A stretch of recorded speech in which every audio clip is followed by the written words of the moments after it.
opening the conference at exactly 10:08 in the morning. Shall we all rise as we sing the Philippine National Anthem?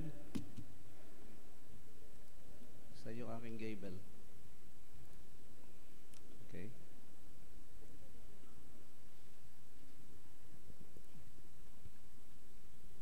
Hello. Atin pong awitin ang pambansang awit ng Pilipinas.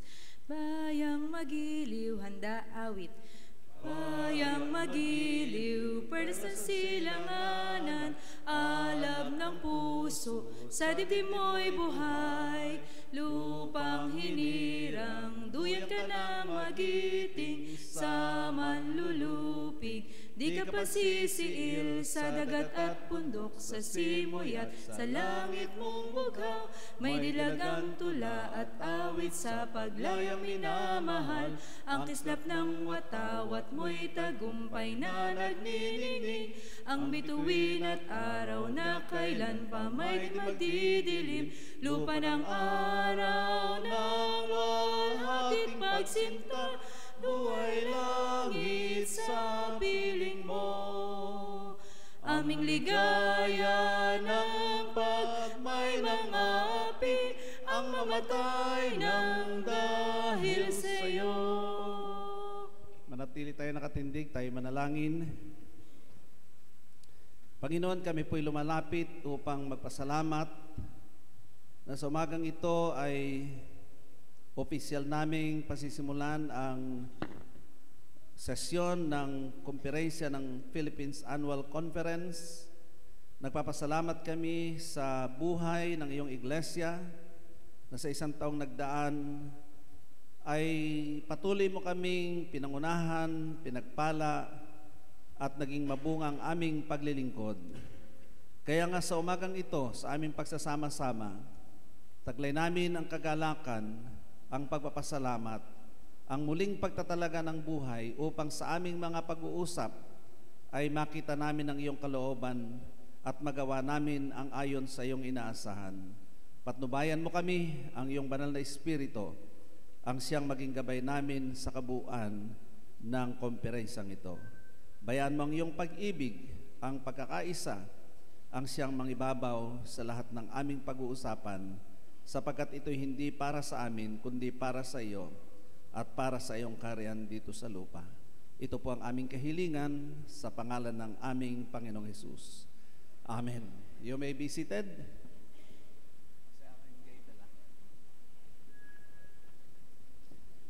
Let's proceed to the roll call. May call the secretary to please call the roll.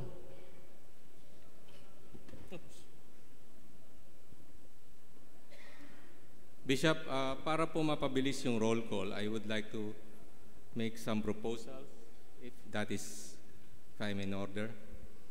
Yes, let me... Bishop, I move that the roll call shall be based on the list that the PAC Treasurer provided. The list of the... The list of registered delegates. Registered delegates. All right, there is a second. Do you want to discuss that or... Are you ready to vote? All right, those who would approve the recommendation that the basis of our roll call and attendance is the registration list. Those who would support that, please raise your hands. Thank you. Those who are opposed to the same, it is done. Bishop, I would like to report that as of this moment, there are already 166 delegates, which is more than 50% of the total delegates. All right, so we constitute a quorum and we are in order to transact business. I would also like to report that we do not need to have equalization because there are more lay than clergy. There are 123 lay members and 122 clergy members. All right, there is no need for us to add lay delegates because there are more lay people than the clergy. Next. Bishop, I would like to refer the alternate delegates who will be seated to the Committee on Credentials for proper accreditation. All right, those who would like to sit as alternate delegate, be referred to the Committee on Credential, and including with the district superintendents, because the district superintendent received the report from the church conferences. All right, that is before you, Pastor Marvin. Bishop and members of the conference, just to remind that the table of the Committee on Credentials was over there, so to those who are alternate. Who's the chair of the Committee on Credentials?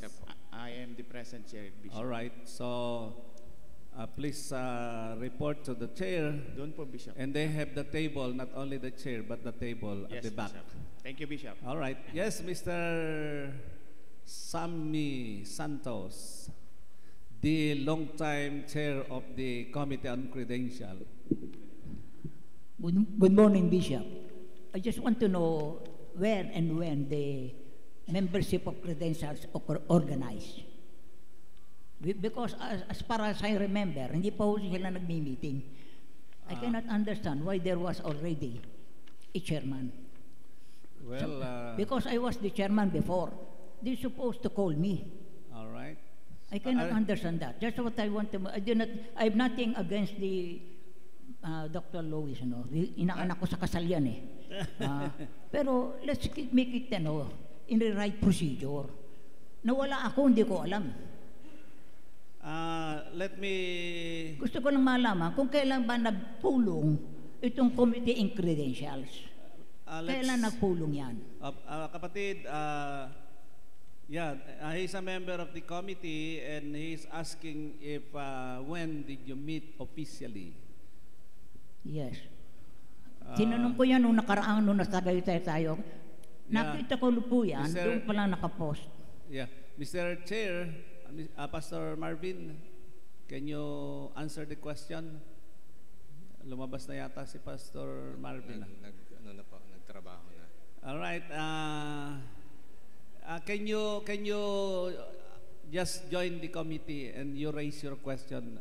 Because if that report will be accepted, that will be official. All And right. there is merong beyond reasonable doubt, obispo. May doubt tayo eh. Let us first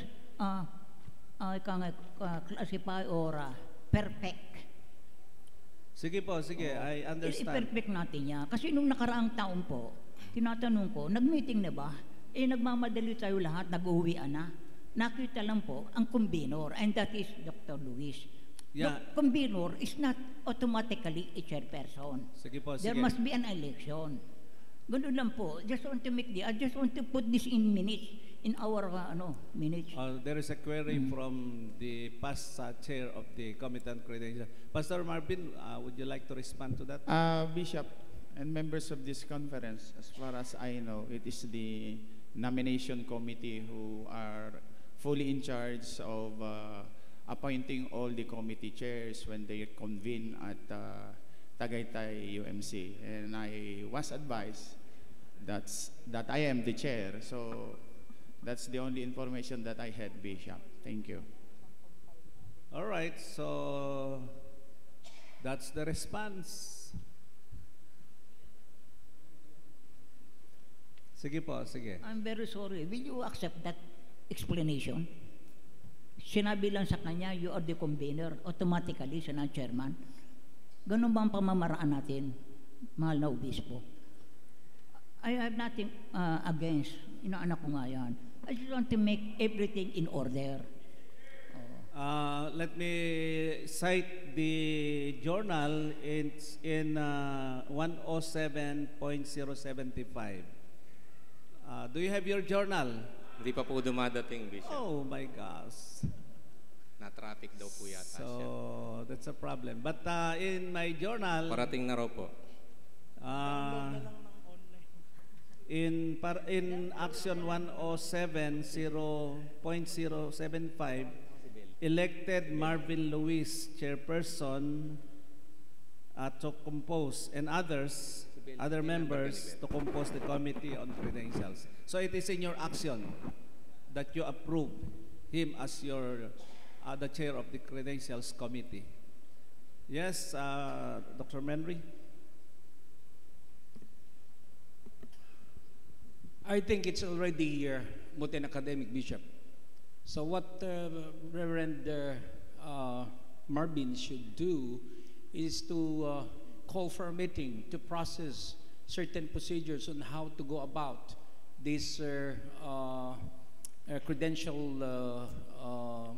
Matters. filling up of reserve and those who will be becoming an additional delegate to the annual conference. I think that's within the That's the parliamentary situation. yes, yes, Bishop. So Okay. it's already there. So Brother Kuya Sam is just asking if there was a meeting. So to resolve is that let's ask Pastor Marvin to call for a meeting and then do their work. Yeah, thank you for the guidance. So I think it's clear already that there is an action. Did we act on that, the referral for the alternates to see the Committee on Credentials? Secretary, hello, good morning. May action na ba tayo doon? May action na tayo doon sa referral. Meron na po, Bishop. All right, so sige po. How about the conference bar? Bishop, I would like to move that the conference bar shall be the first 15 rows of the main hall of Central UMC, with the clergy sitting on the right side of the bishop and the lay on the left. The remaining pews at the back and those at the wings shall be reserved for guests and observers. First 15 pews po, on First both 15 sides. pews left and right. That is before you. Is there any second to that? All right, those who would support that motion, say aye. Those who are opposed, say nay. It is done. So please count 15 pews. Lalagyan na lang po namin mamaya ng mark Please after. put something to Apo. remind. Because we need to determine the conference bar because at the course of our conference, I will present to you an amendment to the Constitution of the Church and we need to count all the voting delegates. So let us be aware of that.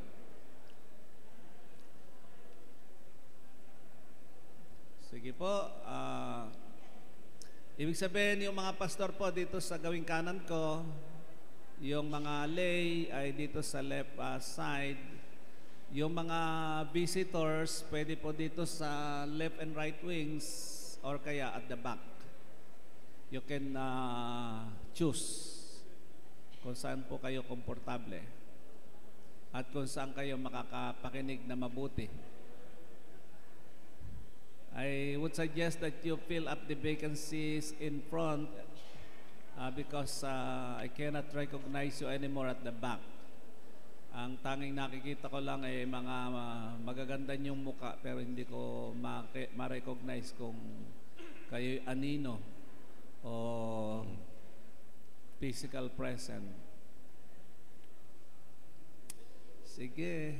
All right, so let's move on. Bishop, as for the printed program, I move that we adopt the printed program as the agenda of the 108th session, giving authority to the chair to make necessary amendments as needed.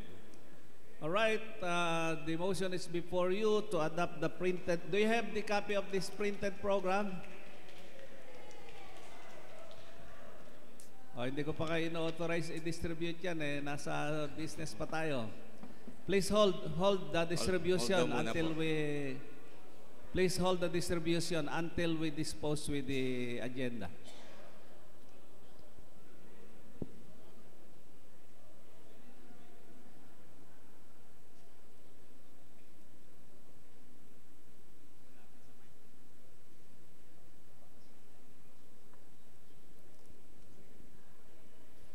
All right, so nasa journal po tayo, nasa copy po tayo. Printed program po. Printed program. Do you have the copy of the printed program?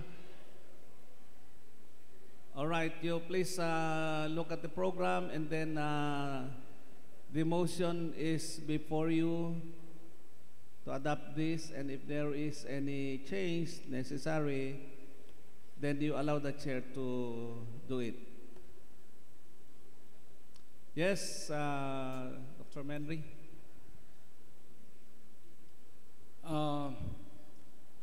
I notice here that the time element seems to be unrealistic, considering the fact that, for example,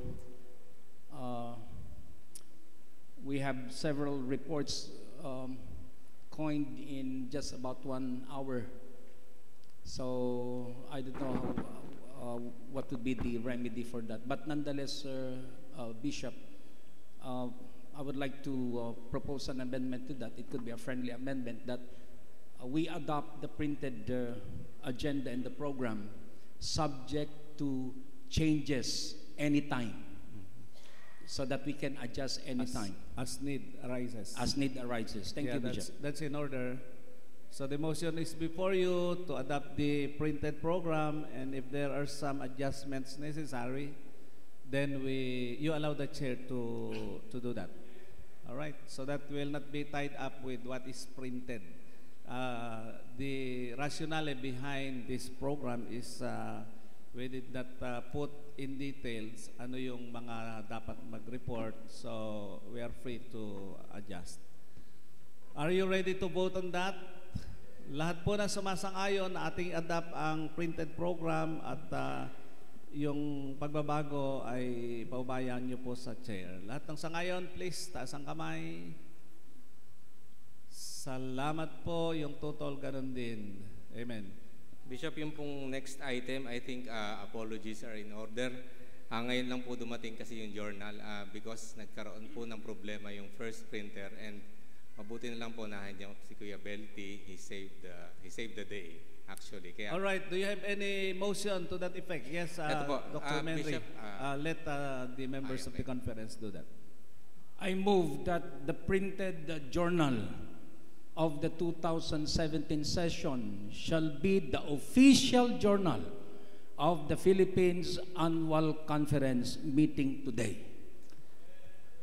Would you like to make some adjustments? So if you find some corrections. Yes, Bishop. I move that if there are corrections that can be found, any concerned person relative to it may approach the Secretariat for that correction.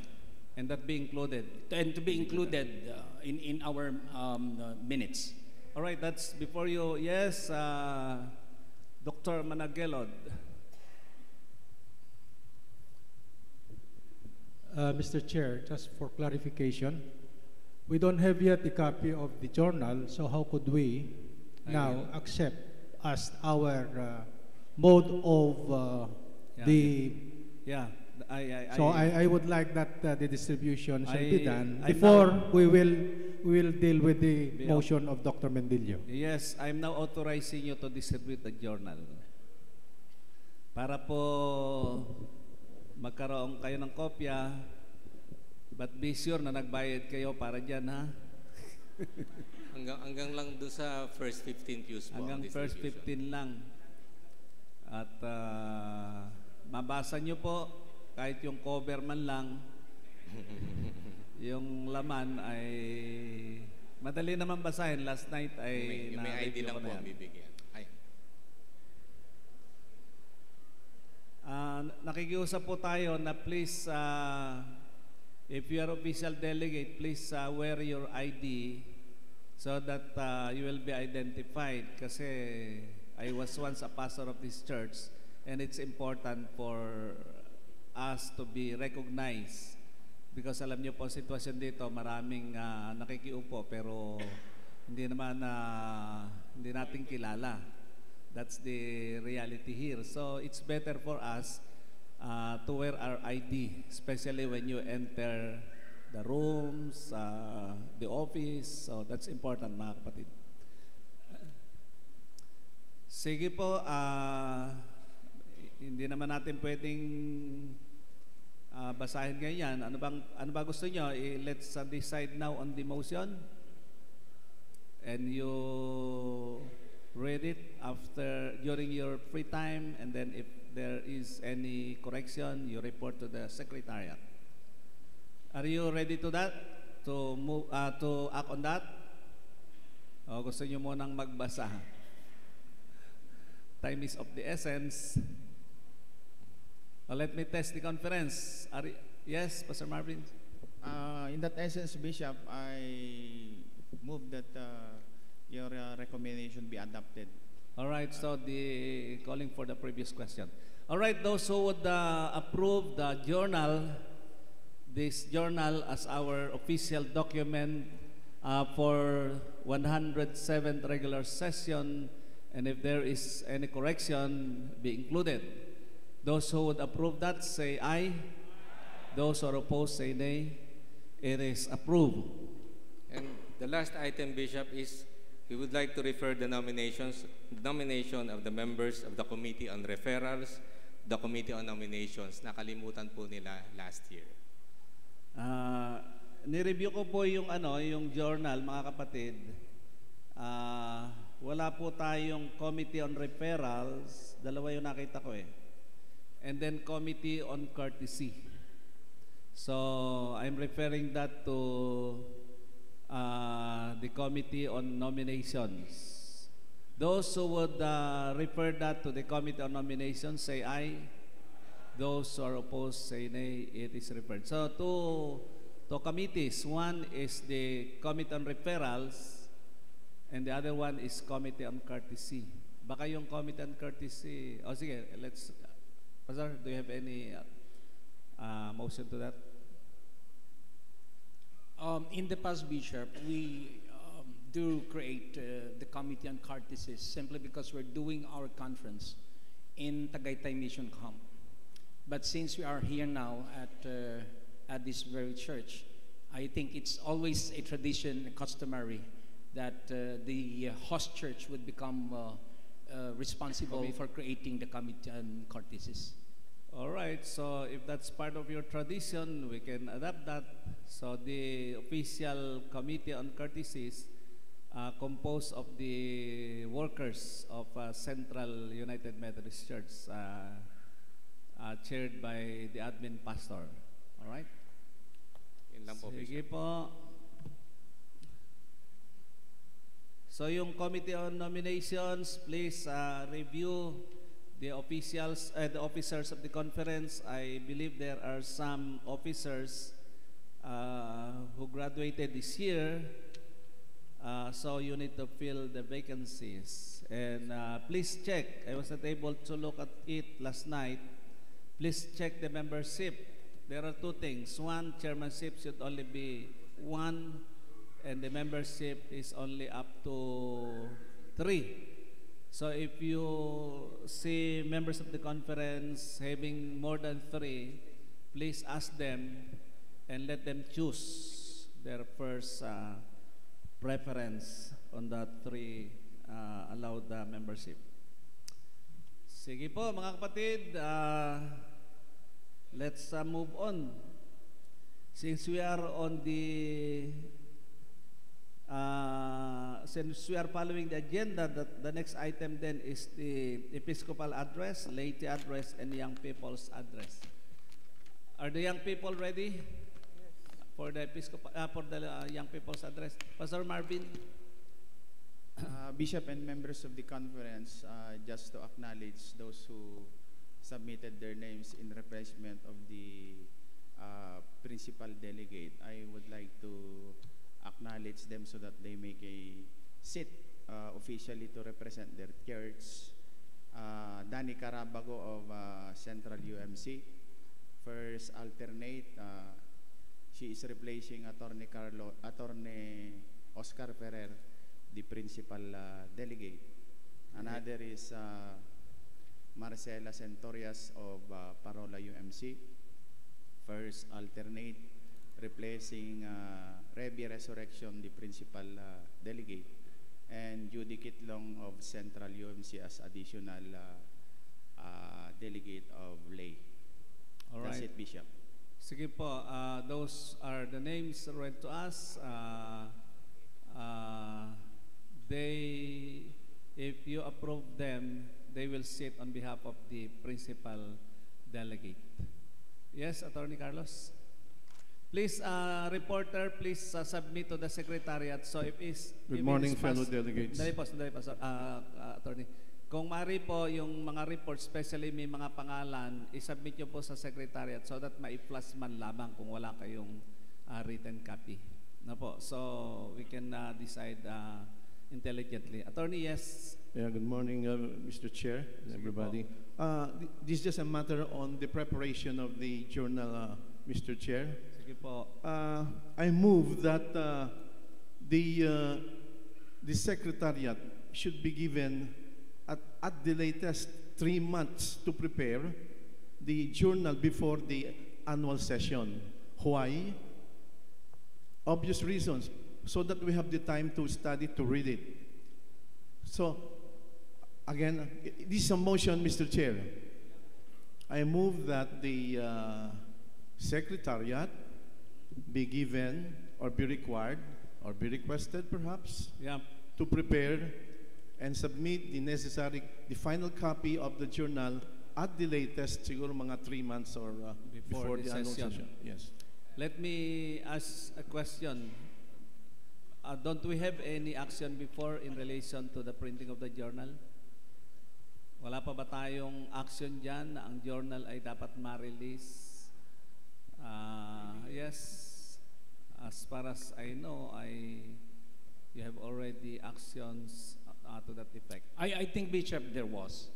So if we can just get the specific action of that long time ago. But the problem is this. Even if the Secretariat would be able to prepare that and produce this one and send this to all the delegates, I will guarantee you that during the session, they will not bring that copy.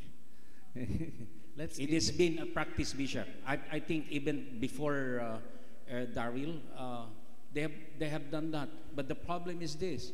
When they come here, they are again asking for another copy of the journal because they have failed to bring with them their own copy. So that's an additional expense to the annual conference. I think the problem is that if we are given this task, we are not responsible enough to do our part. Now, what we can do now is that if we will approve this one as matter of reiteration of our previous action, then I would like to make an amendment to that effect that we will use the electronic what do you call this? Copy. System. Okay. The electronic copy to let be me distributed. let me ano muna, Pastor. So what I'm asking, if there is already action long time ago. Yes, Bishop. The motion of Attorney Carlos is now just a reiteration. Precisely. So it's just a reminder to us that to the Secretary, in fact, that they have to produce the journal. I know it's not 3 months before the session. It is 3 months after the session. Bishop, I would Much like to earlier. add as well. Yeah, so it's a reminder. Yes, Bishop. In addition to that one, if you still remember that Daryl, for the past so many years, would send summary of approved actions. Right, Daryl? And he's doing that for the past so many years. Yeah, correct. So ang gagawin lang obispo ngayon, probably in relation to that one, is that we now instruct the Secretariat to send electronic copy of that to all the delegates of the Philippines Annual Conference. In fact, mga kapatid, yung action taken during the session should be reproduced before we adjourn so that delegates can take them home. If you remember, during the adjourned session, that's part of the agenda of the district superintendent. So, yun po ang reminder natin. So, we don't need Pastor Menry to act on that because that's already inherent to their function, that they should reproduce the minutes or the actions taken by the conference after the session so we can bring it home. All right, so yun po. Mga kapatid, let me make some ad-lib at this point in time.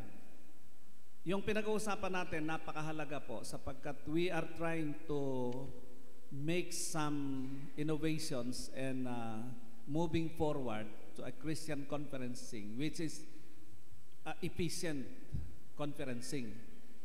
And in some of my annual conferences, I require them to produce the reports before the session. So at least 1 month or 1 week before the session, the reports of all the committees are already intact. So, including the journal, the reports, the journal should be in a kit and it should be sent to all delegates. That is the way we have to move forward. So especially kayo po, Philippine Central Conference to, itong mother conference, the mother of all mothers. So we are moving towards professionalism, and alam ko that's your desire. We want to give the best for the church, and I think we have all the means nowadays to do that. Kailangan lang talaga commitment and constant reminder to do that. All right, so that's my adlib po sa pinag-usapan natin ngayon. Yes, Mr. Santos.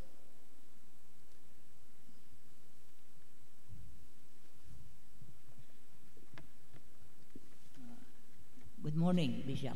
Yes, I sir. think your observation is in order. Because when I was the business manager of the Filipino Methodist, pardon me to say this, Bishop Nakpil called my attention 1 month before the annual conference. Of all the conferences, I was asked to submit my report. So that is also a preparation. And that is also a the chairperson of or the chairman of the conference has the time to read. Yung mahalaga po, yung report ng bawat isa, yung chairperson, yung bishop, kailangan knowledgeable na doon sa binabasa. Kaya sinabi ko nga ay the observation of the bishop is in order. But I would like to say something about the previous action that we have done. Yung pong sinasabi na kailangan 1 month o 2 months na meron tayo o after months. Kasi ang importante po dito, kahit na 2 weeks na bago mag-conference, meron na tayo. Kasi ito, bagamat binigay ng maaga, kung hindi dadalhin ng mga delegates, problema nila yon. Pero ang importante po, yung mabasa ng mga delegates, itong mga kasi marami pong babasahin po dito na pwede nating erase for correction. Thank you Kaya ang akin lang po, tama po yung lahat, pero maibigay lang ng 2 linggo before the annual conference. That is enough. All right, that's well taken. Sige po, last na to, and then we'll proceed to the Episcopal address. Bishop, I move for the order of the day. All right, we are now in order. Let me deliver the Episcopal address at this point in time. May call one of the district superintendents who will preside. Yun daw nakabarong. Sige.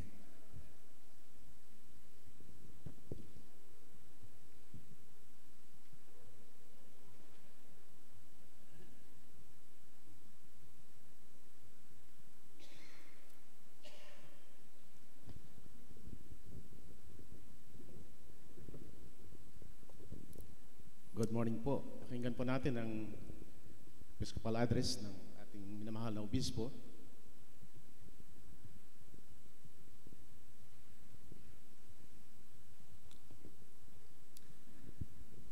Mga kapatid, magandang umaga po sa ating lahat. Muli ay nagkakatipon tayo para magpasalamat, magdiwang. And this is my opportunity to share with you the Episcopal address. If you have your copy, it's on page 21. I'm sorry. I think, yeah, my copy is for the senior citizen. So it's a different page. Yeah, what? 17, all right. Beloved District Superintendents, Reverend Roberto Parcasio and Reverend Igmigio Domingo, distinguished pastors and deaconesses, lay members of the Philippines Annual Conference, visitors and friends, grace and peace from the Triune God, Father, Son, and Holy Spirit. As we come together, let us celebrate God's faithfulness in the life of the church through our faithful witness and service as disciples of our Lord and Savior, Jesus Christ. Our mission is to make disciples of Jesus Christ for the transformation of the world by proclaiming the good news of God's grace, by exemplifying Jesus' command to love God and neighbor, thus seeking the fulfillment of God's reign and realm in the world. Taken from the Book of Discipline of 2016, paragraph 121. In our journey, we lay down our roadmap, and today we try to see where we are and where we want to be. Apostle Paul in his epistle to the Philippians shared a very important principle in journey. He said, and I quote, "I do not claim that I have already succeeded or have already become perfect. I keep striving to win the prize for which Christ Jesus has already won me to himself." Of course, my friends, I really do not think that I have already won it. The one thing I do, however, is to forget what is behind me and do my best to reach what is ahead. So I run straight toward the goal in order to win the prize, which is God's call through Christ Jesus to the life above. End of quote. From Philippians chapter 3, verses 12 to 14. Secondly, on the state of the church, mga kapatid, I will not take time to read this. I just include this in the Episcopal address, and this is for your eyes only, so you can read it to yourself. And part of that are significant accomplishments for 2017 and 2018. Again, I will not take time to read this portion. These are reports coming from local churches, districts, and annual conferences. A collation of the report of the connectional ministry to the office of the bishop. And if you don't see your name there, local church or district, it simply means that we did not receive report from you. So I will not take time to read that portion. Number 3, which I'd like to focus on this Episcopal address, are the challenges to us as a church. Our theme for this year is making disciples of Jesus Christ to transform the world, therefore go and bear fruit, based on John 15:16. In one of the many teachings of Jesus, he used the vine and the branches analogy to show the importance of intimate relationship with him. He said, I quote, "Abide in me and I in you. As the branch cannot bear fruit of itself unless it abides in the vine, neither can you unless you abide in me. I am the vine, you are the branches. He who abides in me and I in him bears much fruit. For without me, you can do nothing." John 15:4-5. I believe since we became disciples of Jesus Christ, we were nurtured like plants in the garden, and after a long time of nurturing, we are expected to bear fruits. Again, in one of the parables of Jesus, a certain man had a fig tree planted in the vineyard, and he came seeking fruit on it and found none. Cut it down. Why does it use up the ground? I believe this year we expect great harvest from the seeds that we planted in the vineyard. Amen po ba doon? we expect great harvest. Some of the many challenges in the church today are the following. First, on mission focus. Vital congregations create evangelistic church culture that receive people, relate them to God, help them grow spiritually, and go into the world with good news. Clergy and laity must provide strategies that will prepare the congregation for ministry beyond the four walls of the church building. As I mentioned in my Episcopal address last year, 2017, rethink the way we do our mission, start new places for worship, and explore mission beyond our communities. This challenge leads us to focus on mission beyond the four walls of our church building.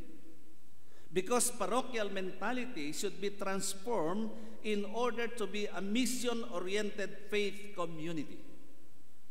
Some churches are very much inspired by their mission engagement. They go beyond their localities.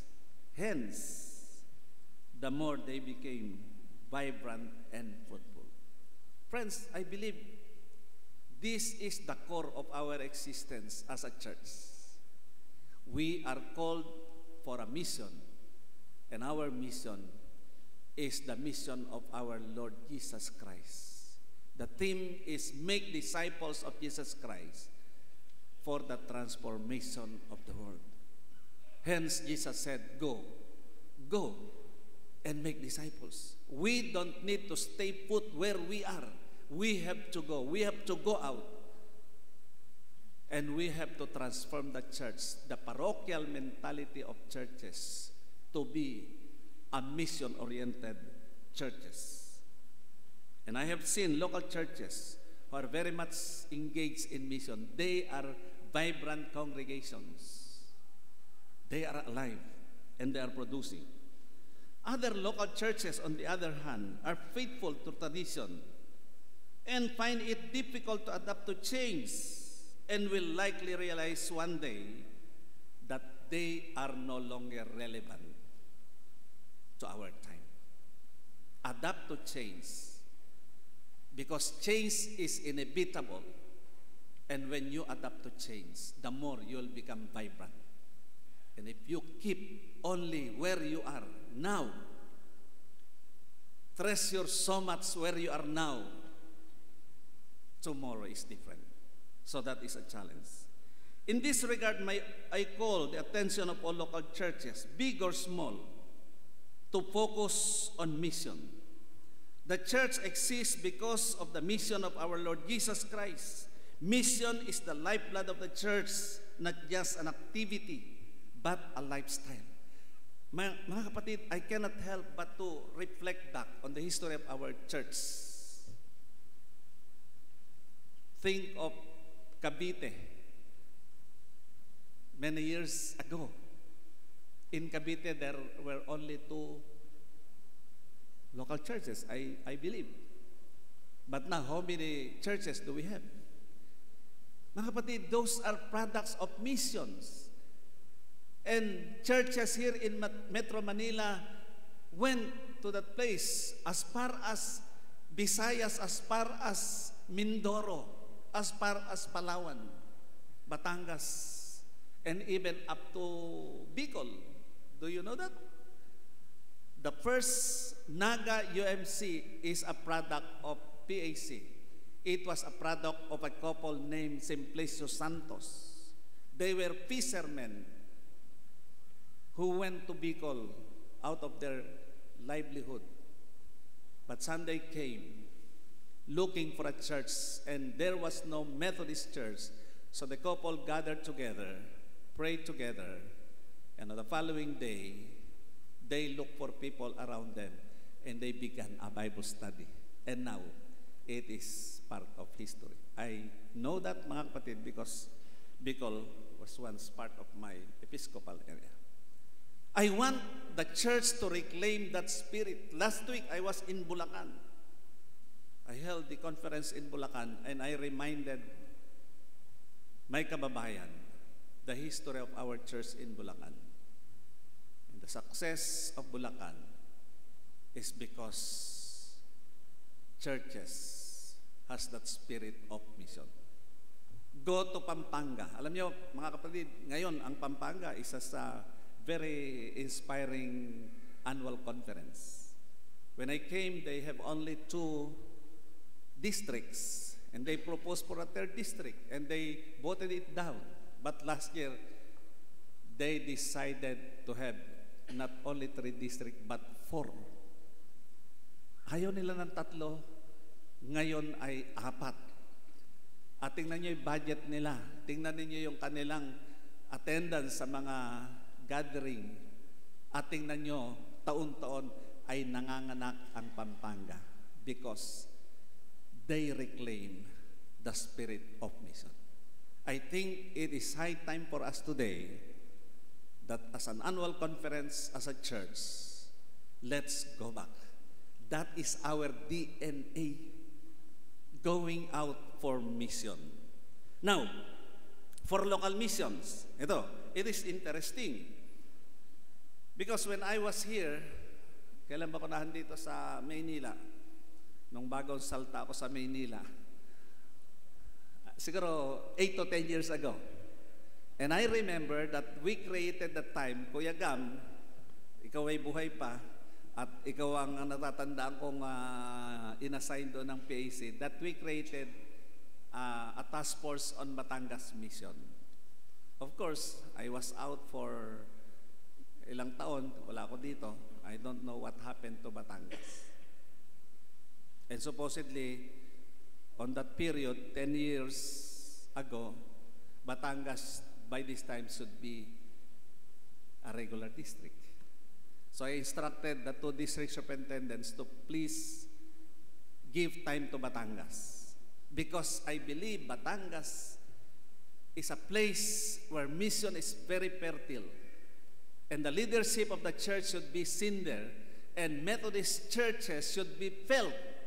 The presence of the Methodist church should be seen in Batangas. And I am waiting for the report of the district superintendents. What happened this year, because there was a time that I joined them in their mission planning, and after that I gave them the authority to fix Batangas, and I know that they are giving much time to Batangas. This is just one Batangas. I was in Bagumbong. Nasaan si Pastor, sino ba Pastor doon? Earl. Nasaan si Earl? Ala, absent. Hindi, sino yung kanyang sending pastor? Pastor Odilia. I was in Bagumbong when they invited me to an activity. And I was so amazed how San Mayor went to that place. It's a far place. It is between Novaliches and Valenzuela. And I believe they organized that mission into a local church. Because they responded to the call of mission. And when I went around that area, alam niyo, I grew up in that area, Valenzuela, going to Novaliches. At I was so impressed because during my childhood days, yung area po na yun ay bukid. Kaya ang tawag doon ni Kaloocan sa bukid. Kasi bukid yun bukid area yun Mga kapatid, pumunta po kayo ngayon doon. Wala kayong makikitang bukid. Ang makikita nyo rin puro bahay. Subdivision. At ako'y naliligaw pagpunta ron. Kung yun yung DS, madalas doon, naligaw Kung saan ako dinala That's the reality. And let's grab the opportunity because populated areas where there is no Methodist presence should do something in terms of mission.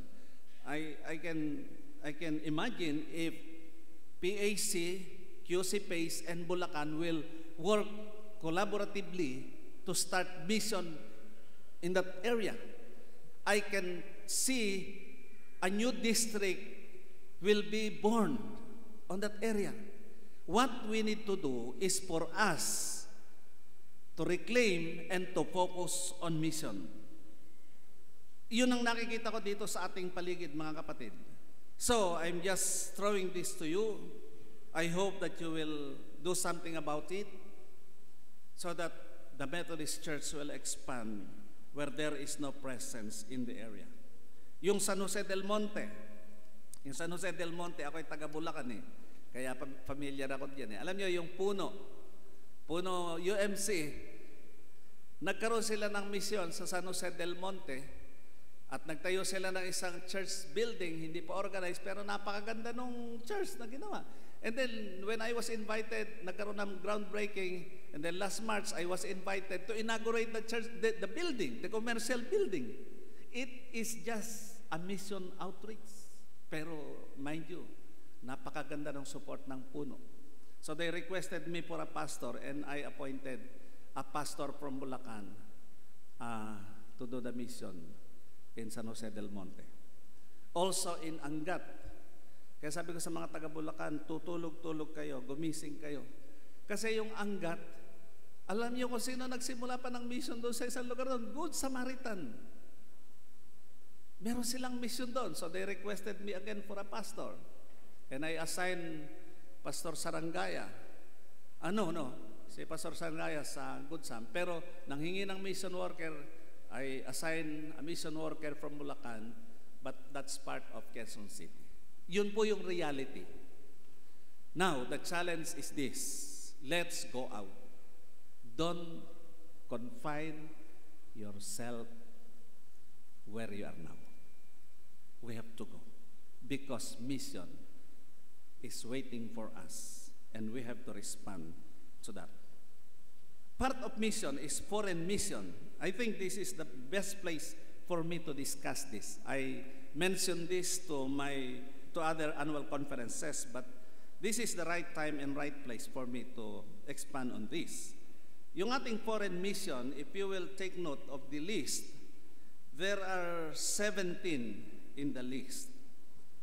At marami dito ay mission po ng PAC, particularly ng Knox Methodist Church.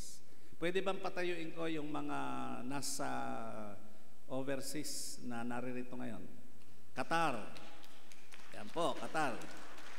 Alright. Ayan, sa Oasis of Grace. Saan ba yun? Sa mang lugar yan? Barcia. Alright. At marami pang iba. Kayo lang yung nandito.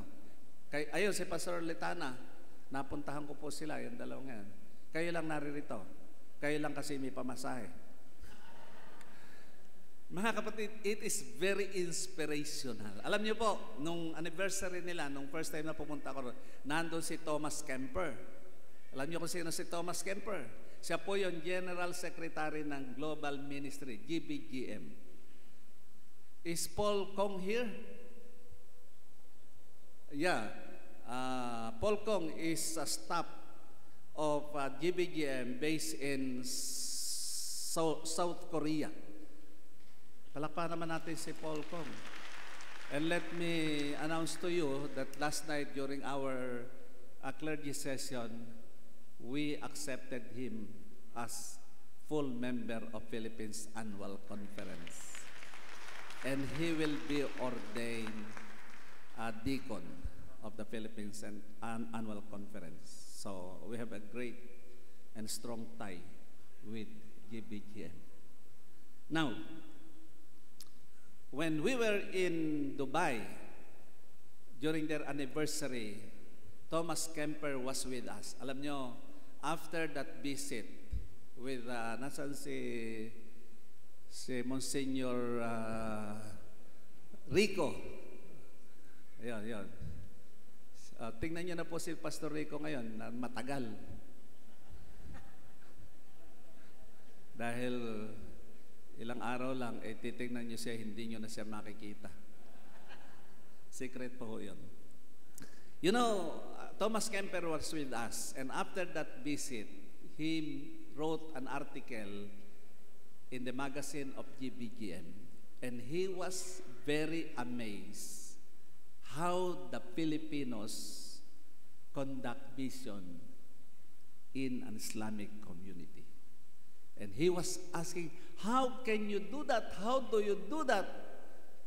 In a Muslim area, you establish congregations.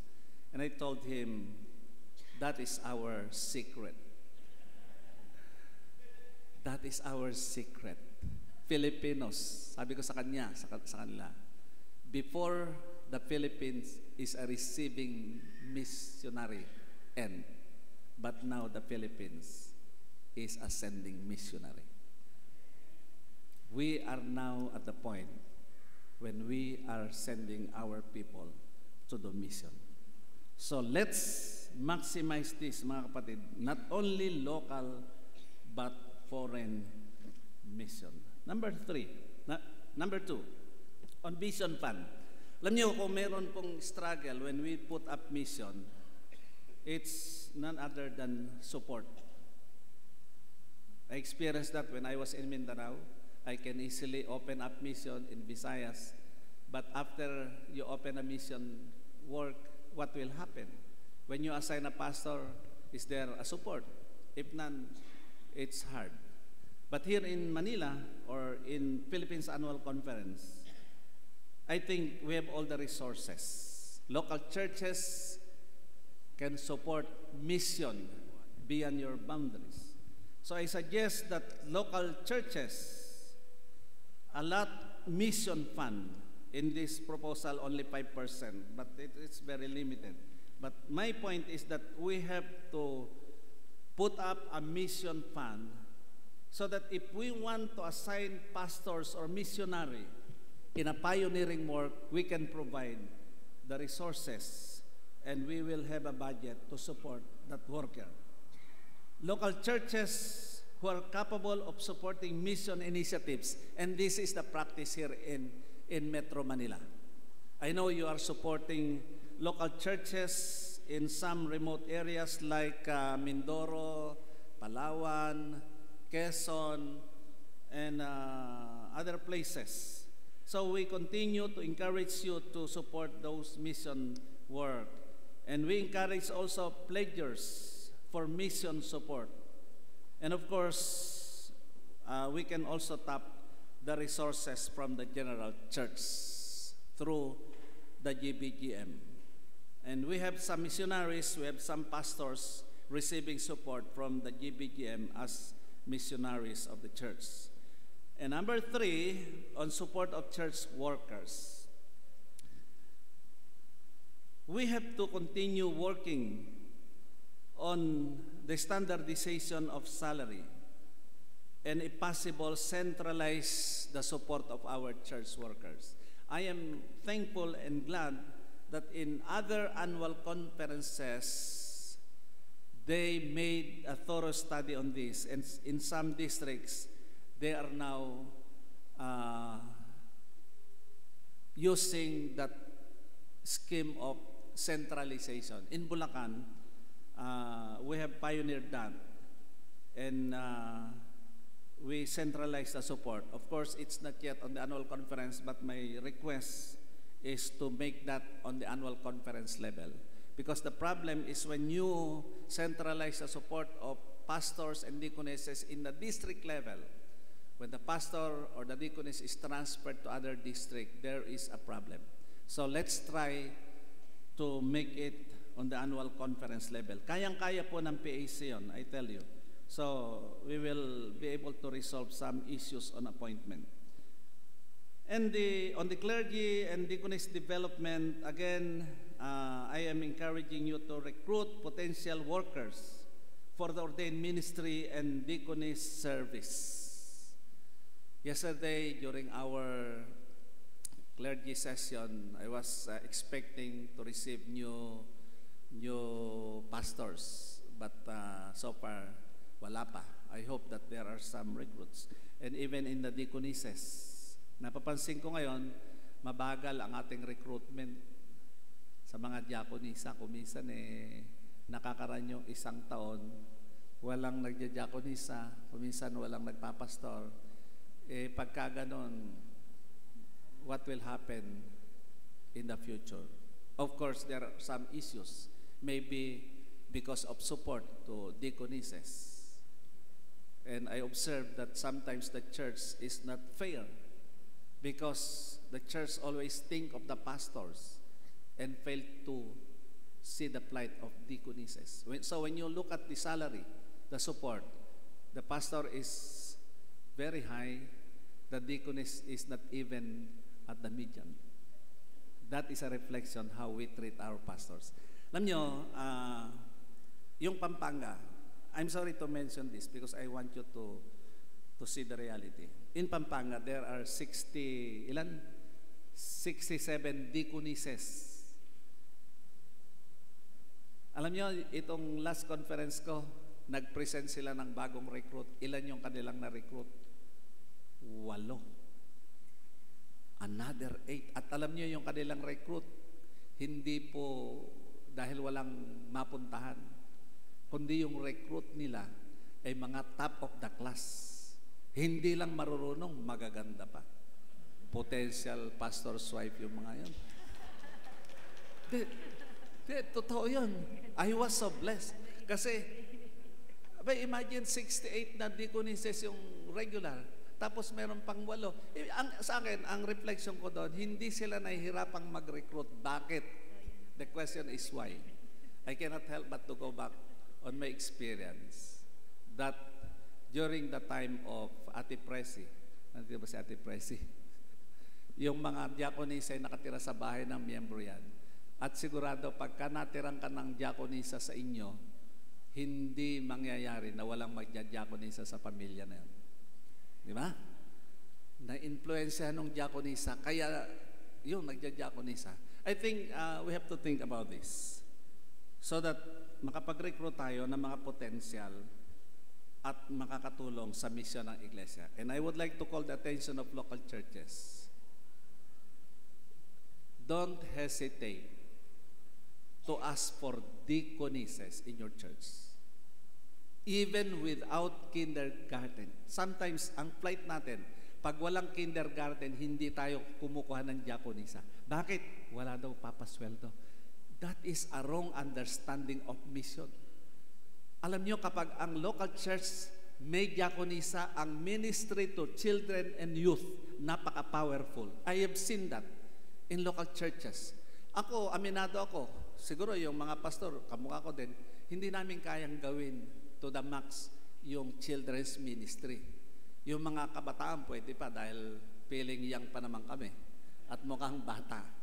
Pero we accept and we recognize the ministry of our deaconesses. So kahit wala po kayong kindergarten, mag-request po kayo ng diakonisa and that will make your ministry very powerful because children are the treasures of our church.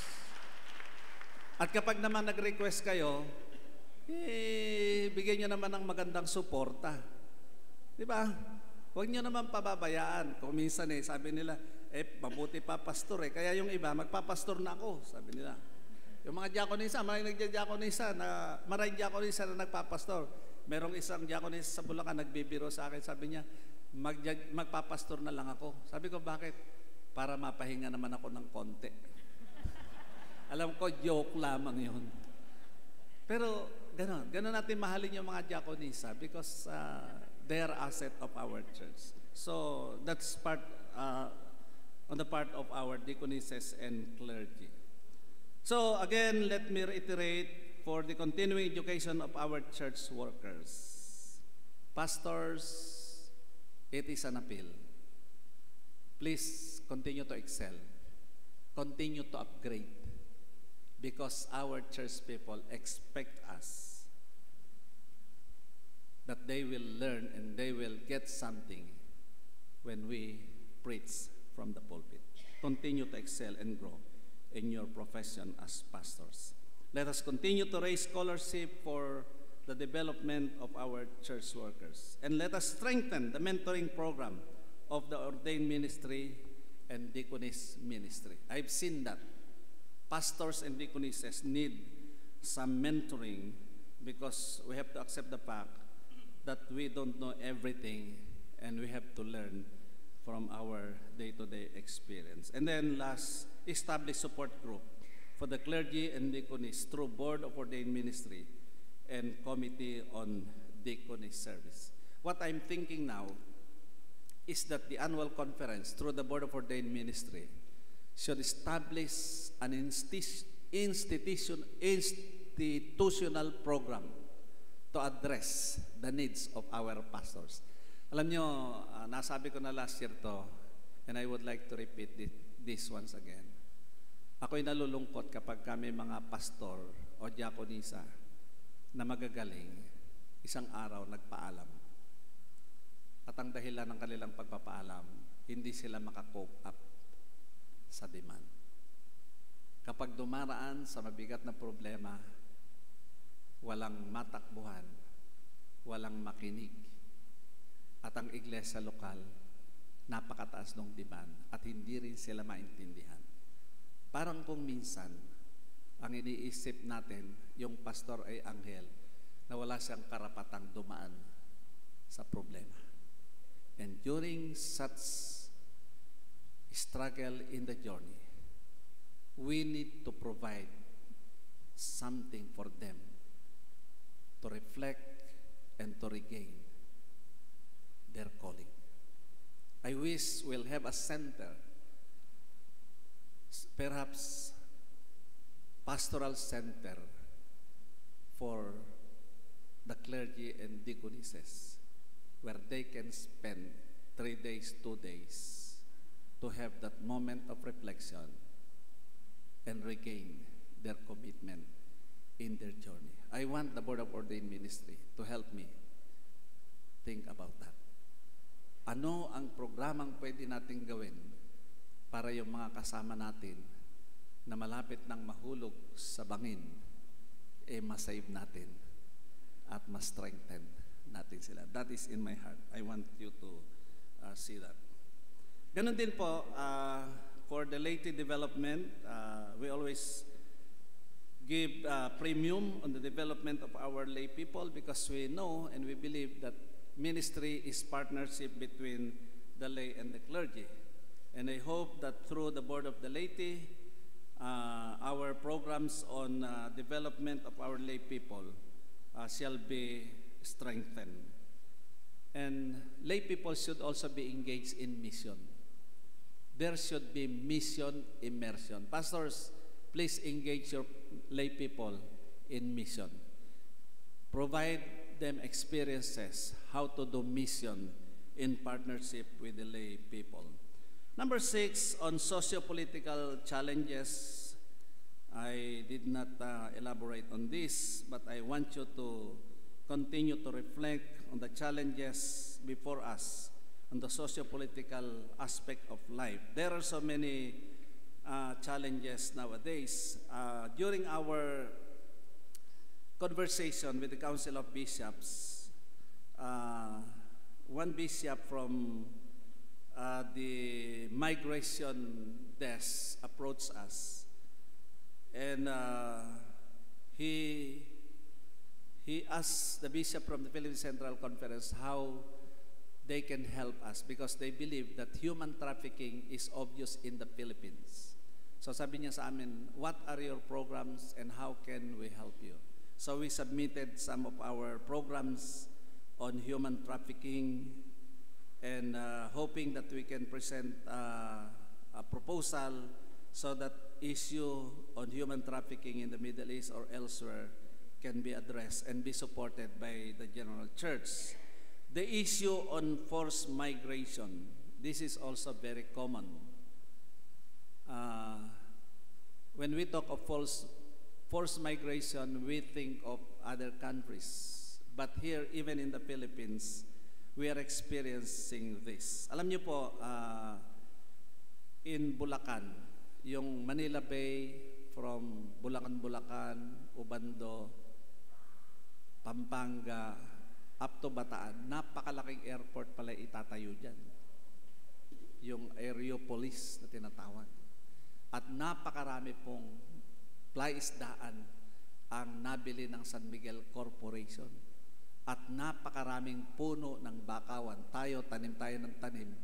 Doon naman, ang lalaki ng punong bakawan, pinutol ng pinutol. Ang tanong ng mga tao, anong gagawin doon? Baka daw gagawing uling. Pero nabuksan po yung area na yon at anytime na bumaha, ay maraming mapapahamak sa gawing Bulacan area na yon. So this is an issue. Ang tanong ng mga tao ay walang public hearing. Hindi nila alam kung anong programa ng gobyerno, saan sila dadalhin, anong mangyayari sa kanila. These are issues relevant to us because we exist not in a vacuum. We exist in a society.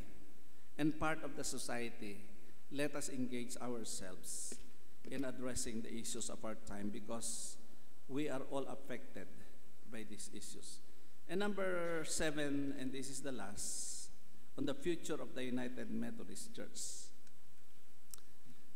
I intended to include this in my Episcopal address because I believe the church of the future is in us. We are the future of the church, and what will happen in the future, we belong to the future. Now, first, on the work of the Standing Committee on Central Conference Matter, as I mentioned last time, I am the chair of the Standing Committee on Central Conference Matters, and there are 2 or 3 mandates given to us. First is the writing of the General Book of Discipline, and we are in progress on that area.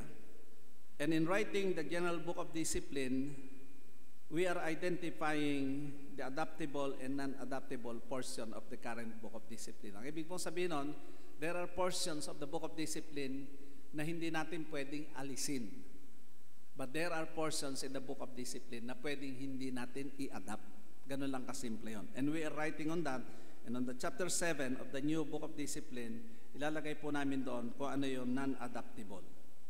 Pangalawa, on the comprehensive plan for Africa, as I said, they requested for 2 new bishops, but after the review of our committee, we recommend 5. And that's now on our table, that we are planning how to divide Africa with the addition of 5 new bishops. And we will report that in 2019. Pangatlo, in 2019, in our meeting here in the Philippines on March, there is an assessment team for the Philippine Central Conference. And the team is divided into 3. One will go to Baguio, one will stay in Manila, and the other one is in Davao. And the purpose of that assessment team is to see the overall setting and challenges in the Philippine Central Conference. Based on the criteria as set forth in the Book of Discipline, the Committee on Assessment will see or will assess the situation, and if they found out that there is a need for us to add new bishop, we will recommend that to the General Conference, and by 2020,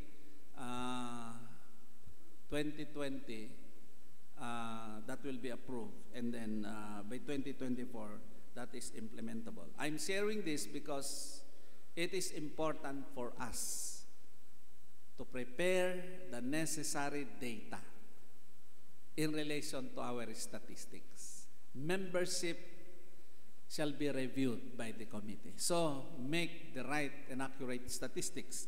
Pangalawa, on our record, on our finances, and next is on the mission plan of the Philippine Central Conference.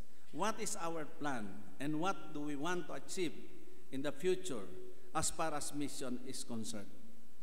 So that's part of the work of the assessment committee under the Standing Committee on Central Conference. And other part of the future is the Commission on Way Forward. I will give time to discuss that tomorrow, perhaps in the agenda. But initially, the Commission on Way Forward submitted their final report in our last Council of Bishops meeting, and we received the report, and we came up to a single proposal, and that is one church plan to be presented to the special session in 2019. What's about that plan, I will discuss tomorrow. But whatever be the decision of the General Conference, that will tell what the future of the United Methodist Church is all about. And I hope and I encourage everyone to please pray for the church. And as I always mention in my previous conferences, whatever be the future, let us stick together and let us be one as a church. There is good news in the future. And as part of the General Church, I hope that we will do our best to do our part. In the end, I would like to express my deepest appreciation to my cabinet, to the district superintendents, to the director of connectional ministries, si Brother Rainer, to all pastors and deaconesses and the lay leaders who supported our ministries. Of course, to my staff, Daryl, who has been with me from Mindanao up to Manila Episcopal area. He served as my executive secretary. To my administrative assistant, Reverend Roel Javier, he is there, member of the PAC. To Cheryl Regmin, our office assistant, and Brother Dojo Flores. Siya po, ito yung Dojo. Siya po ay staff on disaster management. We have a new office, disaster management control.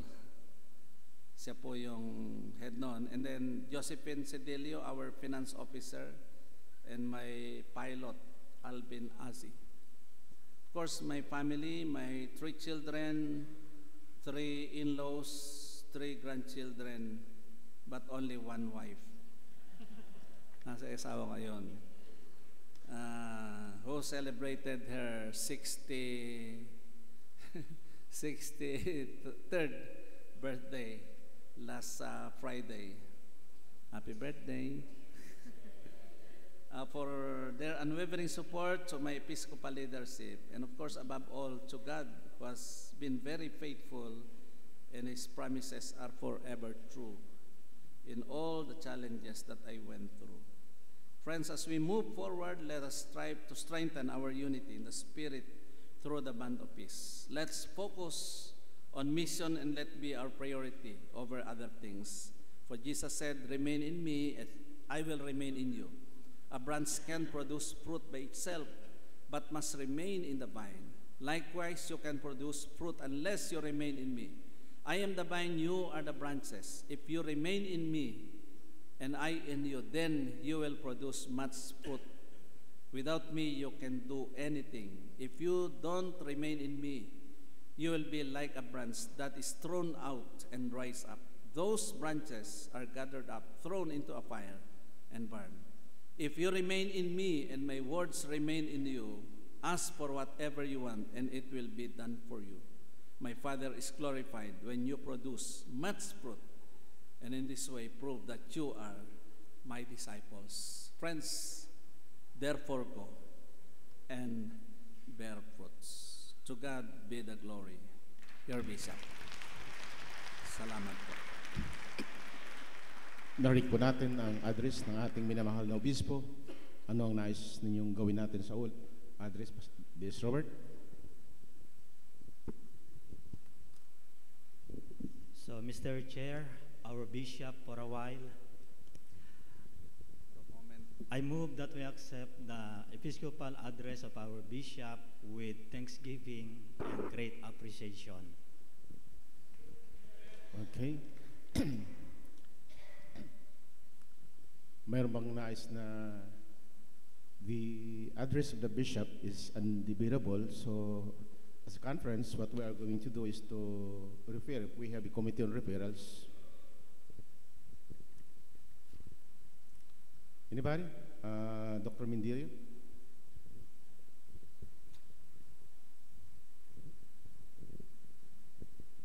I move that we refer the Episcopal Address of Bishop Ciriaco Q. Francisco to the Committee on Referrals and digest everything that is in it and present to us adaptable actions for all the local churches and the 2 districts as well. Do we have a committee on referrals? Once we have created. Okay. So, is there any second? Okay. Lahat ng sumasangayon na ang episcopal address ng ating obispo ay refer natin sa committee on referrals. Sabihin ay, yung total ganoon din pinagtibay. Pastor Alan?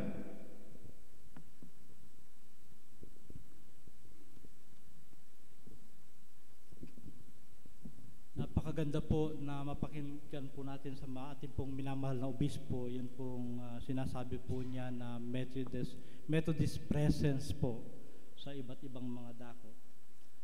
Tanong lang po, kasi nakakausap ko po si Pastor Mercy Rivera Bishop. Ang alam ko po ay sa Maya din po siya. At siya po ngayon ay nasa Paris, France. Hindi po siya nakalagay po sa ating pong kopya po, Bishop.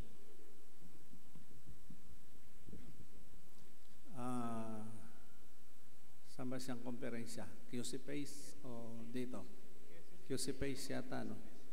Yeah, I failed to recognize where she is appointed. We'll go back to the appointment. So we'll include that. May si ate, ang ating Japanese.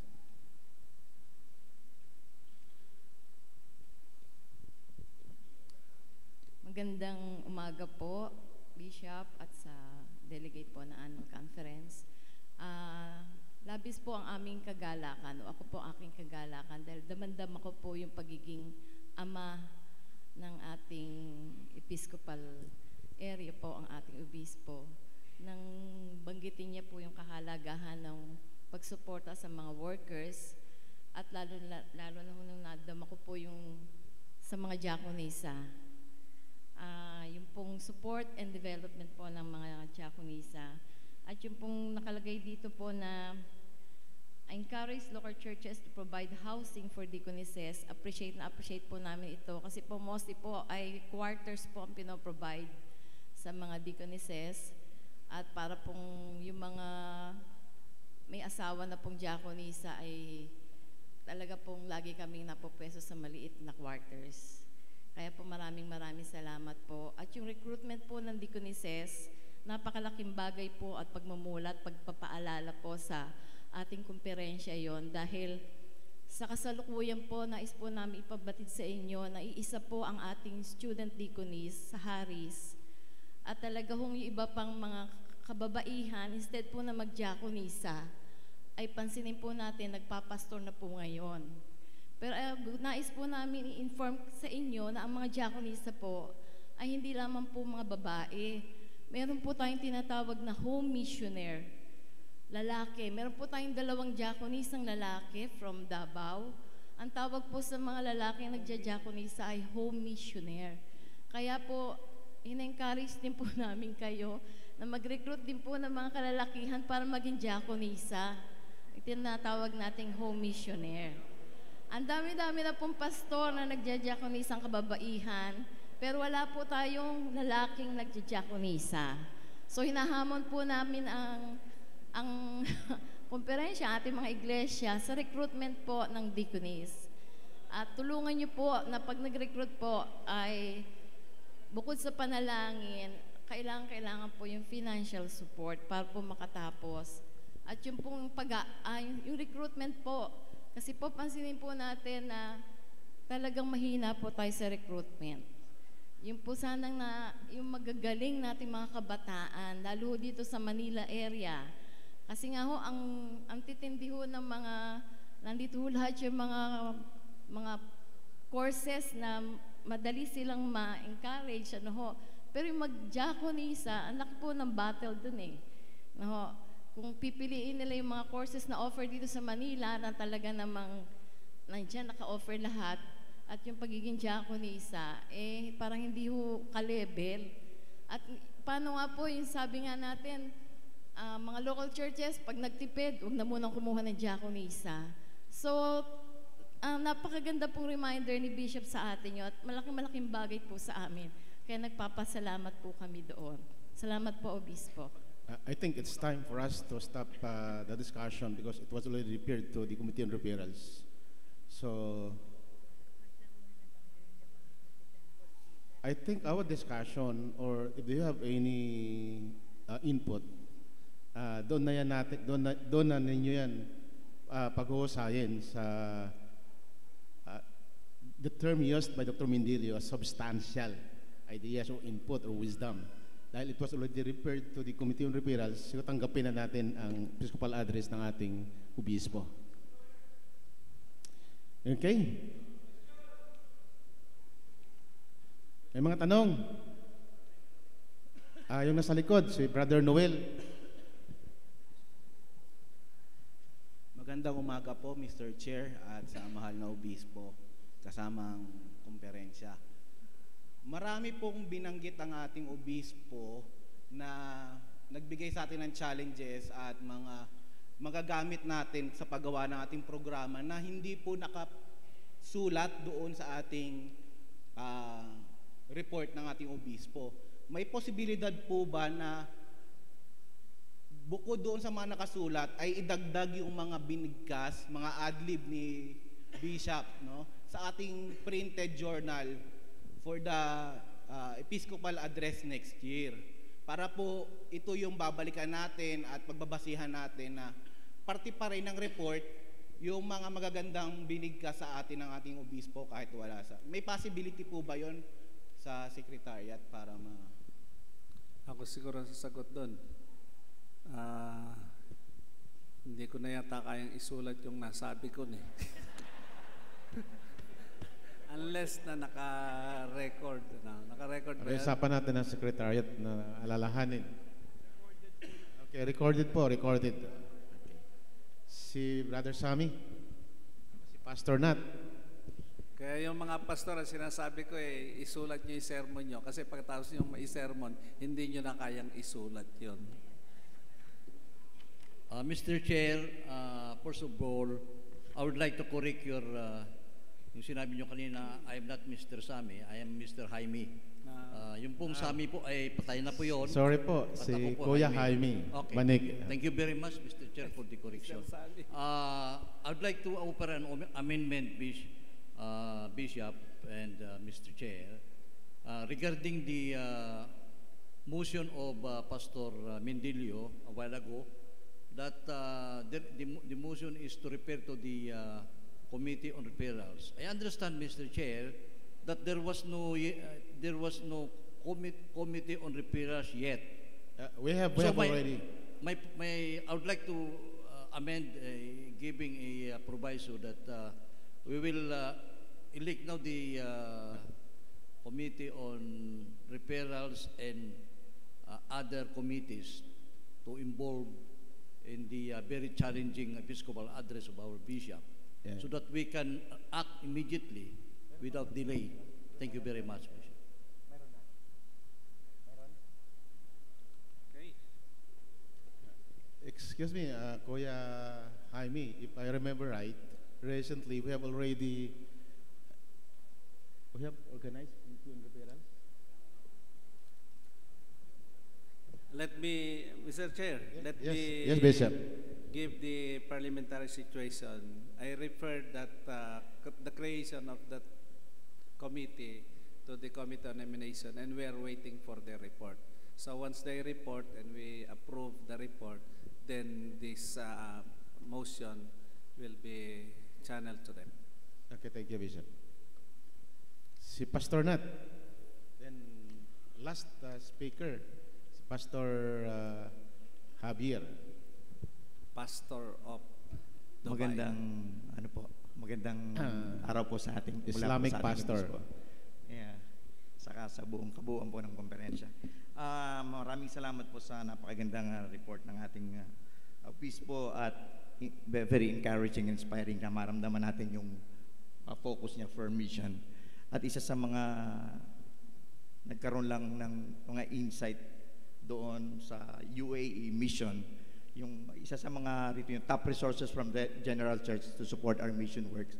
Isa sa nakita po ng ilang mga laiko na kine-question ako is but ginagamit yung pangalan daw namin ng mission ng UAE to gather support pero wala daw nararamdaman silang support. Sabi ko na mayroon naman, nagpapasalamat tayo sa mga NACs na hanggat kahit tayo na mga local churches na mayroon na mayroon pa ring support. Ngayon, yun sabi ko, at ngayon, nagpapatuloy pa rin tayo na humahanap ng paraan. So, kaya ang tanong ko ngayon po, Obispo, in what way na pwede nating maging hindi lang sa support ng NACS, maging konkreto sa mata ng mga taga-UAE, OFWs, that we as a district, as a conference, are willing to extend support in extending the mission, strengthening the mission of our UAE. So, yun po. Yes, Bishop. Ako po, ang nakita ko ay in the structure of PAC in particular, we have no committee or commission on mission. I think that's missing. When we focus on mission, there should be a body who will plan and propose budget to finance it. Kasi one of the many aspects is mission mapping. We have to look at the scenario and then let's plan where we need to start mission. And then once we do that, then we need to support. And then in the existing mission works, that's the question. How do we finance and how do we connect that if we consider this as our mission?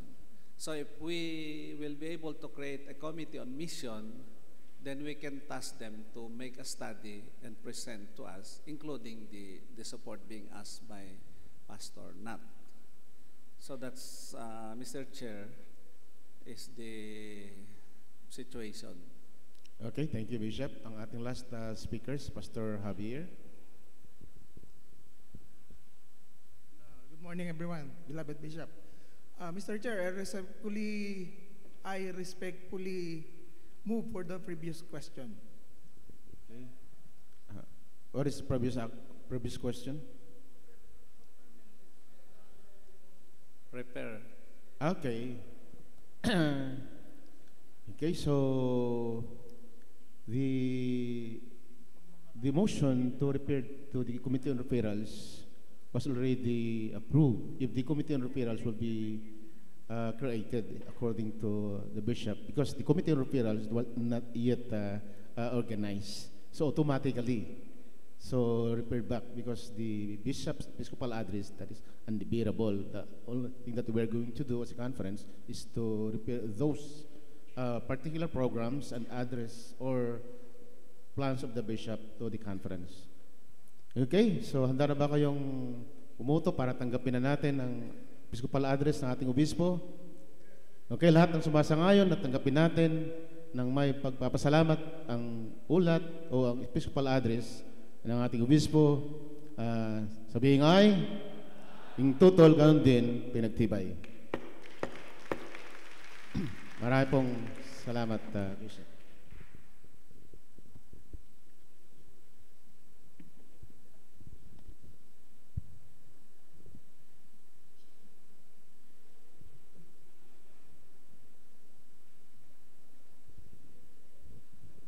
Salamat po, DS Bong.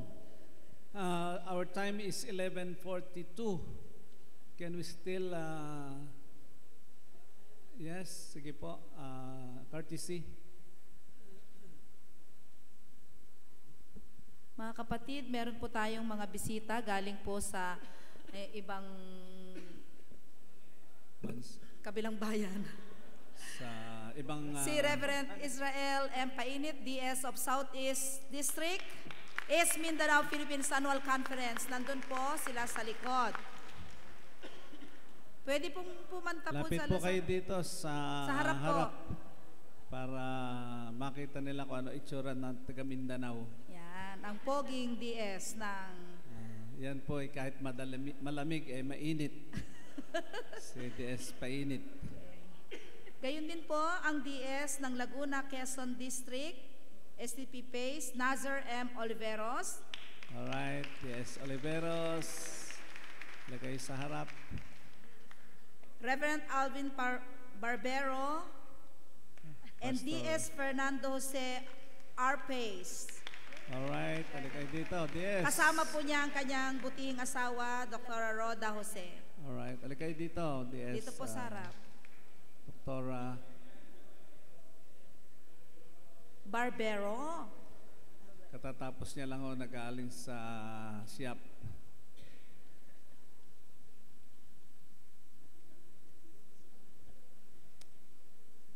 Sige, meron yung mga ano natin, Pastor, meron pa? Meron pa? Wala na, Bishop. Yung mga taga ano? Meron po ba? Qatar. Yung taga Qatar. Let's welcome Let's welcome our delegates from Qatar. Yeah. Sila po. Sige po, please come forward. Pa-introduce mo, DS. Sila po namasahe para lang So si Brother Oni Cruz po ang kasalukuyang lay leader sa Qatar UMC. Yan, sige. Please join the... Then also we have Brother Gabi Rapusa and also Brother Henry Cortez. Yan po mga leaders natin yan sa Qatar. Alright, meron pa ba? Wala na. Gusto nyo bang bumati?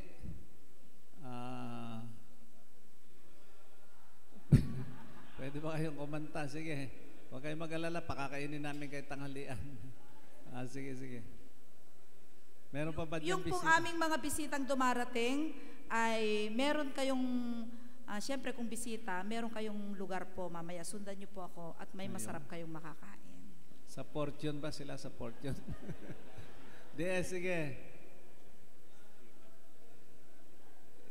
So siguro po mahal na obispo, welcome na rin natin yung galing sa UAE. Alright, sige. So let us welcome also the administrative pastor of the First Dubai United Methodist Church, Nathaniel Letana, and also one of his associate pastors, Pastor Generoso, generous na pero Ines po. Generoso Ines, and also Pastor JP Gutierrez. Sige, ano kayo? Fresh from UAE. UAE. Sige. Sige, gusto niyo bumati? Kumanta? Bow na lang kayo, kaya niyo bumati. 1, 2, 3, bow. Ayan, palakpakan po natin sila. Salamat po for gracing the conference, Pacey. Mga kapatid, we only have 15 minutes before lunch. What's the pleasure of body? Shall we take our lunch or listen to the late address? Lunch na? Alright, any announcement? Any announcement? Sige po, brother, please line up here for those who will give your announcement. This is only an observation, Bishop. Opo. I understand yung mga mission natin na sa ibang bansa, ito po ay pinangunahan po ng United Methodist Church, NAX United Methodist Church. Pangunguna under the baton of the Brother Sermonia, Brother Dave Sansano, and others. And I would like also to acknowledge this very important matter, Bishop. Sige po, that's part of our recognition, the initiative of NAX Methodist Church, our mission in the Middle East. Yes, sige po, announcement please. luminya na po kayo dito bago sa announcement. I'm natin. calling the attention of the following. We are going to meet at exactly 1 o'clock on this side. Please take note, on this side. Members of the Committee on Lay Servant Ministry, we're going to publish our report. Tenny Africa, Alan Aguilana, Teresita Arsena, Mary Ann Balatan, Agapito Bautista, Felipe Bautista Jr., Rizal Binag, Fede La Peña, Bella Divina, Elenita Lorente, Rubilin Litao, Oliva Luciano, Rianena Mapa, Cheryl Ann Marcos, Charis Mingito, Marco Nesio, Hope Honorio, patay na po yan, Remedios Pablo, baka mamaya mag-appear doon. Remedios Pablo, Joel Panganiban, Edgardo Quinsayas, Isabelita Ramos, Imelda Refuerzo, JV Respeto, Rodrigo Reyes Jr., Myrene Rizardo, Ronald Royo, Perlita Zagon, Naomi Sambito, Jeniel Santiago, Irene Serafica, Manuel Soriano, Leticia Tabernilia, Hildelita Chongson, Adeline Toring, Jocelyn Vargas, and Arvin Bioya. See you this afternoon. Thank you. Yes, Judge. Yung Committee on Nominations po, Bishop, good morning po. We'll meet sana before at 12 o'clock. Importante pong mag-meet tayo kasi may mga pinare-refer sa ating mga ano. The members are Filina Absalon, Carlos Onilia, Marian Balatan, Armando Bawan, Olive De Leon, Rani Jacinto, Menre Mendilio, Roberto Parcasio, Sabelita Ramos, Eduardo Salvador, and Jun Sermonia. Yung mga ano po, yung pong mga napansin ko po may dalawa pong agencies tayo rito na kailangan fill-upan. Bukod sa sinabi ni Bishop kanina na we have to create the Committee on Referrals. I'm calling the attention po ng BOT Chair, si Kuya Gam, for any recommendations po. 2, para aproban po ng Committee on Nominations. And Board of Pensions, dalawa. Calling the attention of Ate Liz Mariano, baka may mga recommendations po kayo para ipadaan na po sa amin. Thank you, Bishop. Yes, sige po, Secretary. Announcement po for the Commission on Equitable Compensation will have a meeting at 1 o'clock. Dito na lang po sa loob. Dito sa side na to. The members are Filina Absalon, Noel Adriano, Imelda Alvarez, Nestor Bornales, Nelly Calpito, Nathanael Casuco, Marina Esguera, David Farala, Genesis Galanza, Fe Jacinto, Nathanael Letana, Marvin Luis, Liz Mariano, Amor Molina, Remedios Pablo, Mildred Perez, Eduardo Salvador, and Irene Bioya. Hindi pa po tayo nakakapag-convene, nakakapag-organize, so we need to convene at 1 o'clock. Salamat po. Yes, sa likod. Board of Ordained Ministry, may meeting po tayo during lunch dito po sa chapel. Members po, Sunny De La Peña, Edwin Abag, Edric Ancheta, Armando Bawan, Jonathan Lungub, Norberto Lamitares Jr., Remias Mangawang, Romeo Miguel, Rafael Olisea, Carlos Unilia, Emily Patenya, Gerald Paulo Rene Ramos, Jovito Sermonia Jr. at Esperlita Taberlo. Alright, sige, Pastor Marvin. Ang Committee on Credentials po, magmi-meeting po tayo doon sa may table po. Ang mga members po natin, si Alan Casuco, Carmelita Katapang, Isidro de Guzman, Fede La Peña, Grace Garduque, Ria Mapa, Amor Molina, Eva Ramos, at saka si Ninong Samuel Santos. Alright. Wala na po, tayo lahat ay tumindig at tayo mag-lunch at babalik po tayo ng 1:30 in the afternoon. Pwede ba hilingin ko si Pastor Romy Miguel to lead us in prayer?